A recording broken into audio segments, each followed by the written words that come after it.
Ruben Amorim says it was a heartbreak. It was a bad way to lose a game. It was a great performance. Yeah, he was talking about Manchester United losing to Arsenal at home, first game of the season.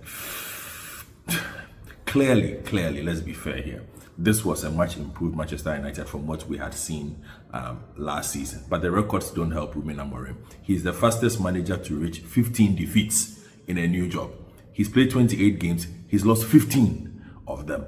So we can acknowledge the fact that Manchester United did look much better than the team he inherited in the second half of last season. You could see the individual performances. Look, I think Mbomo and Cunha are going to be stars in this Manchester United team. We didn't see too much of Benjamin Sesko because he didn't have time. And he obviously looked like a player who hadn't had enough sessions with the team, because you could see that the connections were not there, the patterns were not there, even though he had about 25-30 minutes to impress. But the problem Amorim has to fix is that central midfield slot. Look, Casemiro was decent, but is Bruno Fernandes the right partner for a central midfield slot? I think that he does a good job there, but it is not his place. Tends to lose the ball a lot. He tends to lose it in very bad places, tends to rush passes a bit too much, and is not athletic enough to fill that role. I think also that takes away somebody who is capable of scoring 30 goals a season for you if you place him directly behind the striker, which is where he is most effective, with his superior ball striking, with his eye for a true pass. So he needs to solve that problem. Even worse, the goalkeeping one. Come on. You have to make a choice between Onana and Bayende. It's a choice between the devil and a hard place. At the moment, none of those two work. Manchester United need to go out and solve that problem. A lot of people are saying Gigi Donnarumma. Here's the thing. Donnarumma was brilliant last season.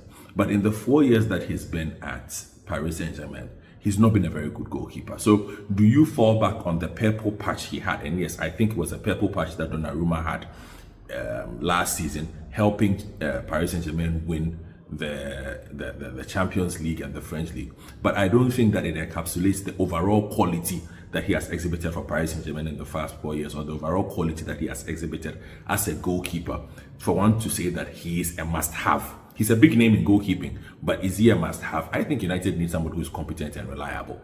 Gigi Donnarumma is far from reliable at the moment. And so I'm a bit, skeptical about making a move for him. Although a lot of people are saying, get him, because he's a big name.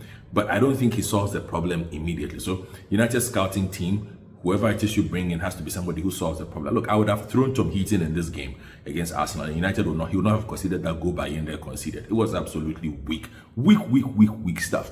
But the thing is this, Amorim needs to wake up.